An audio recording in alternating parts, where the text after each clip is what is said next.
If Avicenna were alive today and walked into a modern classroom, almost no one would recognize what stood before them. He would not be identified as a prodigy. He would not be praised for his intelligence. He would likely be misunderstood, corrected, or quietly ignored. Not because he lacked brilliance, but because his mind operated in a way that modern education is fundamentally unequipped to handle. Avicenna did not learn to score high on exams. He did not learn to satisfy systems. He learned to understand reality itself, and that kind of learning is slow, uncomfortable, and impossible to standardize. From a very young age, Avicenna showed an unusual resistance to passive learning. When information was presented to him, he did not simply accept it. He paused. He questioned it internally. He examined whether it was logically coherent.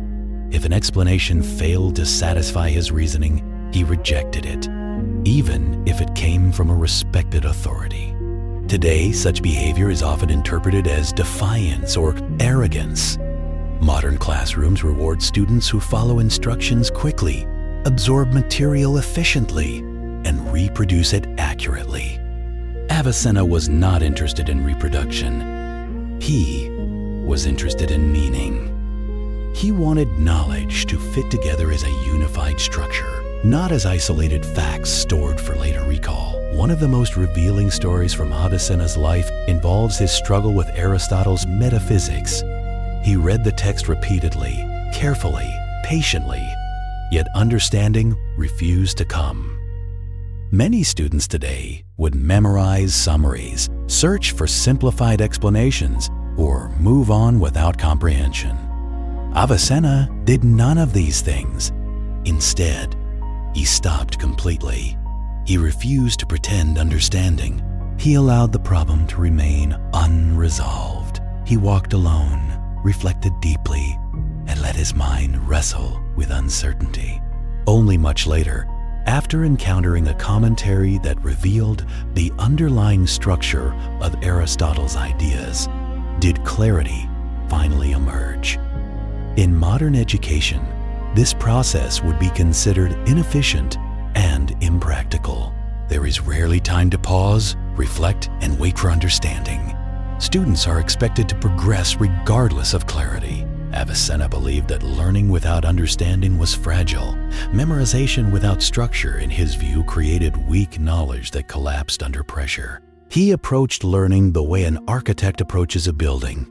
Every concept required support. Every idea needed connection. Nothing could stand alone. Today's education often prioritizes speed and coverage. The goal is to finish material, not to master it. Avicenna would refuse to move forward until mastery was achieved, even if it meant falling behind others. Much of Avicenna's most profound learning happened outside formal instruction. He studied at night when the world was quiet. He learned in solitude, where his thoughts could unfold without interruption. He believed deep thinking required silence, focus, and patience. Modern education rarely allows this. Students are surrounded by constant stimulation, deadlines, notifications, and assessments. Reflection is treated as unproductive time. For Avicenna, reflection was not optional. It was essential. Another critical difference lies in how Avicenna treated confusion. When he did not understand something, he did not panic or question his intelligence. He welcomed confusion as a signal that his mind was being stretched beyond surface understanding. Modern education often treats confusion as failure. Students are rushed past it, corrected quickly, or given simplified answers. Avicenna sat with confusion. He trusted that clarity would emerge through disciplined thought, not through shortcuts. He understood that confusion was not the enemy of learning, but its doorway. Memorization played a role in Avicenna's learning, but only at the final stage. He memorized after understanding was complete, never before. Today, memorization often comes first, with understanding left as an afterthought. This reversal creates shallow knowledge that fades quickly. Avicenna built deep mental structures that endured for centuries. His ideas survived not because they were memorized, but because they were logically sound. Avicenna also understood the limits of the human mind. When his mental energy was exhausted, he stopped. He rested. He returned later with renewed clarity. He believed forcing the mind beyond its limits reduced quality rather than increasing it. Modern systems often demand constant productivity, rewarding endurance over insight. This leads to burnout, anxiety, and surface-level learning. Avicenna valued quality over quantity. He knew that true understanding required rhythm, not relentless pressure. Because Avicenna slowed down when others rushed, he would appear inefficient. Because he questioned assumptions, he would appear difficult. Because he refused shallow answers, he would appear uncooperative. These traits would likely be punished rather than rewarded. Ironically, they are the very traits that allowed him to shape medicine, philosophy, and science for centuries. His medical works became foundational texts in universities long after his death. His philosophical ideas crossed cultures, languages, and civilizations. This leads to an uncomfortable question. What if modern education is not designed to produce deep thinkers? What if it is designed to produce predictable, manageable minds that perform well within narrow constraints?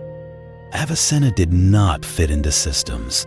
He transcended them. His learning could not be standardized, measured easily, or reduced to scores. Perhaps the real lesson is not that Avicenna would fail in modern education, but that modern education might fail Avicenna. True intelligence is rarely fast, rarely neat, and rarely obedient. It is slow, demanding, and often misunderstood. Avicenna embraced this process fully. If he lived today, he might struggle in school.